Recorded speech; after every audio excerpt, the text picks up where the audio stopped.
Welcome everyone who's watching this video. This is a presentation on the 12th Avenue Southeast from 7th Street to 17th Street roadway replacement project that will be happening next summer in 2021. Overview of the presentation, I'll be talking a little bit about the Paving for Progress program. Then we'll go into project details and the timeline. And at the end, we'll give some information on how to contact us with your feedback on the project. My name is Doug Wilson. I'm the Paving for Progress Program Manager, and I'll be talking about the Paving for Progress program early. And then Matt Johnson with Hall & Hall Engineers, who's the design engineer for the project, will talk about the details. Karen Key will not be doing a presentation, but she is the city project manager and the main point of contact with the city. So, roadway construction, it won't be easy if you live in the neighborhood. We will be closing the road to do the reconstruction. We will focus on keeping access for people at all times as best we can. I hope you understand that this is a necessary project and we will do our best to keep access for you at all times, but it will be inconvenient for you and can be noisy and messy. So what is Paving for Progress? Paving for Progress is our 1 cent local option sales tax funded street repair, maintenance, and rehabilitation program that was approved back in 2013 by the citizens of Lynn County to spend sales tax dollars on improving our streets. It is a strategic data-driven plan where we get condition of every street every 2 years and develop a plan that mixes complete replacement of roadways, such as this 12th Avenue project, with resurfacing and maintenance projects. The goal of the program is to decrease or stop the deterioration overall of our roads and improve the quality of our roads throughout the city.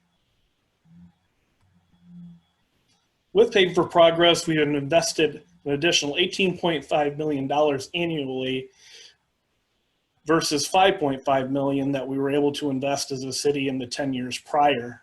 So far, we've invested $80 million through the first 5 years of the program versus $55 million invested by the city over the previous 10 years. A great thing about the program, it changes from selling bonds and going into debt and paying interest on those bonds versus paying as we go now with revenue that comes in as sales tax is transferred to the city. It's also a very unique funding source for the city because it allows us to not put all the burden on the citizens of Cedar Rapids who pay property tax. People who come in from outside of Cedar Rapids and shop in Cedar Rapids are helping contribute to the improvements of our roadways. And finally, we do get to do more permanent repairs, such as the replacement of this roadway, versus some interim repairs or resurfacing of streets that doesn't necessarily last as long and isn't as good a way to spend our dollars. We've made significant impact over the first 5 years of the program, an $80 million investment, as I said, over 44 miles of street that have been improved. And right now we're focusing a lot of our time on residential streets, which in the previous 10 years, which in the years previous to this, we were not able to invest in those streets as much as we would have liked. So hopefully you'll be able to see an improvement in your local streets in your area. This shows where we've done Paving for Progress projects and where we have them currently ongoing. The green is where we've completed projects. The orange is where projects are ongoing. As you can see, we've been working throughout the city with the funding available, and I hope that you're seeing good progress with our roadway improvements. Right now, we're in the plan stage between refinement of the plan and final design. With that, I will pass this over to Matt Johnson with Hall & Hall Engineers, who will talk about the details of the project. All right, thanks, Doug. As Doug said, my name is Matt Johnson with Hall & Hall Engineers. We're the design engineers on this project. I'm going to discuss a little bit about the specifics of this project here. Starting with this slide, it kind of shows an overview of the project area. It's along 12th Avenue, begins at 7th Street Southeast and extends to about 17th Street Southeast. I'll talk a little bit more later about the different colors on this slide, but the project will be broken up into multiple different stages of construction. The project is, this is the last phase of a multi-phase project that began in about 2015. So it's been over 5 years that it's been in the works. In 2015, we began the design of this, what was intended to be kind of a large single project constructed over multiple construction seasons. For various reasons, we broke this up into several projects. That includes funding, the opportunity to get better bids from more local contractors, and for staging purposes with adjacent projects in the area, particularly on Memorial Drive, so that we can use some of the other routes as detour routes for this project. 2016 was the first stage of this project. It was on McCarthy Drive, which is at the east end of 12th Avenue. It extended from a little ways east of 19th Street all the way out to Memorial Drive, included an asphalt overlay and a little bit of water main and storm sewer work. It was about half length of the total project completed there in 2016. The project was then shelved a little bit, put on hold while we got the Memorial Drive project done. And then in 2019, we came back and did the next section of the project from about 17th Street up to 19th Street, which included pavement reconstruction, some storm sewer, a little bit of water main work, and realignment of the roadway to improve some of the roadway operations. And that brings us up to this project here that has been working towards the final design here this year in 2020, and will be planned for 2021 construction. So a little summary of what's included with this project.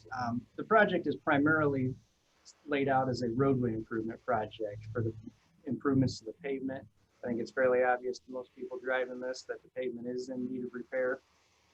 But whenever we're repairing a pavement, investing such significant dollars into repairing that, we want to take a look at what's underneath the pavement as well. And in this case, we've got sanitary sewers, storm sewers, and water mains under the pavement. Reviewing those, we found that most of those utilities are kind of nearing the end of their life. So rather than investing into a pavement that's going to be out there for 40 or 50 years on top of some aging infrastructure, this project's also going to include replacement of most of that underground infrastructure. So we're going to include, replacing the sanitary sewer along most of the project, storm sewer all the way along the project, and major sections of the water main. The roadway itself, then, as we go to put that back, one of the things we're going to look at is not necessarily putting it back exactly where it was. We want to investigate the functional use of the pavement, see this. Does it have the right number of lanes? Does it have the right number of turning lanes? Does it have too many lanes? We need to reallocate some of our right-of-way. So in this project, you're going to see we are doing a little bit of that. We're changing some of the way the on-street parking lays out. We're making it better accommodate pedestrian access by shortening some of the crosswalks. We're going to be adding bike lanes onto this to accommodate the non-motorized users as well. One other area that we're going to be adding for the roadway is at the intersection 7th Street and 12th Avenue at the west end of the project. We're actually going to be installing a new traffic signal there as well. And of course, we're going to have sidewalk replacements along many sections of the project. Those are needed for those sidewalks that are either in bad repair or sidewalks that need to be tore up to replace some of the underground utilities, or in a lot of cases, sidewalks that don't meet current ADA standards, and we have to accommodate those. Timeline for the project. Well, here we are right now in October of 2020. We're gathering feedback from the adjacent property owners, cities, and other people interested in the project. We'll be using that feedback through November to complete the final design to get the projects out to bid this winter or late fall. So through the winter, we'll have a bidding process and collect bids from contractors so that we can begin work in the spring as soon as weather allows. And hopefully, if everything goes well, we'll have the construction finished by fall. We are pushing the construction season with the amount of work involved in this project to get it done. So it will take all of the construction season and potentially a little bit more even. Going back to the slide that I started with, showing the project overview with the breakdown, I'm going to talk through how we're going to lay this out, the project. you see the blue area that's hatched in there. That is our stage one. That's actually where we're going to be starting the project. And I know it seems a little odd, maybe that we'll be starting what looks to be kind of in the middle of the project. There are a couple of reasons for that. The biggest reason is that that's actually the downstream end of our storm sewer and sanitary sewer that we're connecting to. And logically, we like to extend those from the downstream end up. The other big reason is that the west end of the project, which we'll be doing in stage two, has access to Metro High School, and we don't want to start the project while school is going on. We want to close that section of the road only during the non-school months of the year. So stage one in blue, we're expecting construction is going to go in that part from the months of April and May. If weather allows, we'll hopefully get started a little earlier than that, maybe as early as mid-March. Get that section buttoned up in a couple of months. Stage two then is the pink or magenta section to the west end that starts at 7th Street. It extends to all the way across the alleyway between 8th Street and 9th Street. As I mentioned, we'll be doing that during the months of June and July when school is not in session. Stage three then, we'll jump back over to the other side of stage two on the east side of the Oak Hill Jackson Community Church. It'll extend from there up to the west end of 15th Street, or sorry, it's actually 16th Street. It's mislabeled in the exhibit. I apologize. That section will take, again, roughly about 2 months. Each of these sections are roughly, from a time perspective, expected to take about the same amount of time, even though some of them have larger areas involved. So we're looking at probably an August through September timeframe for stage three.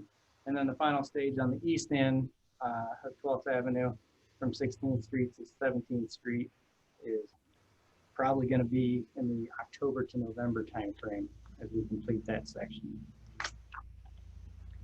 I just want to go over some of the what to expect as typical questions that we get from adjacent property owners. Will I have access to my driveway? Well, we have a little bit of a advantage on this project where there's not actually a lot of direct access onto 12th Avenue, which makes it a lot easier for us to close the street down in segments entirely.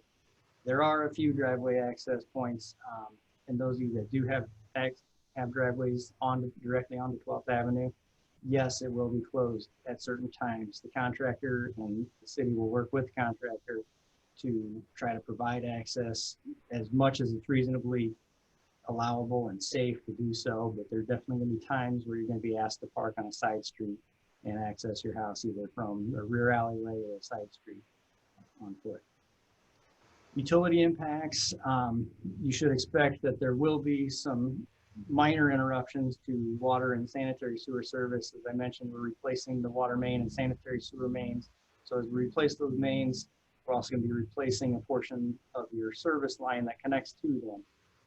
Those disruptions should be pretty minor. You'll be notified in advance when those are coming and shouldn't have any issues that are going to be of major impact to you. Mail delivery is often a question. In this case, I don't believe we have any curbside mail delivery boxes, so we don't expect any disruption to mail service. It should continue as normal. Waste collection, similarly, so you'll be asked to just continue to place your waste collection boxes out at the curbside as you normally do. Our contractor will actually be responsible if there's times when the collection trucks can't get to the box, to the collection containers. They will relocate them to another location where they can and then put them back at your curb. So you'll be asked to just set them out normally on your collection day as you normally would. And if they have to be moved, the contractor will take care of that. You'll probably be asked also to identify each of your Garby and Yardy and Kirby with your address so that can be returned to you. School access, I kind of mentioned that earlier. We're staging the construction to try to maintain access. Access to the lower parking lot off of 7th Street will be maintained at all times. We're looking at having a temporary access to provide access into the upper parking lot as well when we have 12th Avenue closed up in front of it. And then assessments to the property owners. Well, on this project, we don't have assessments. This is all being paid with the Paving for Progress and the utility revenue funds. So you won't be asked to pay for any of that. Doug, you want to talk about the next steps then? All right, thank you, Matt, for your presentation. So you've received a letter about the project. So now we would like you to send us your feedback and questions about the project. I would expect additional information about construction when we have a contractor on board. You can also sign up for the project newsletter by emailing pavingforprogress@cedarrapids.org. This is how you can contact us: by mail, phone, email, or request a Zoom call. If you could leave feedback online at www.cityofcedarrapids.com/virtual-public-works. We would like to have all your comments back to us by October 31st. Once again, thank you for taking the time to view this presentation, and we look forward to hearing from you.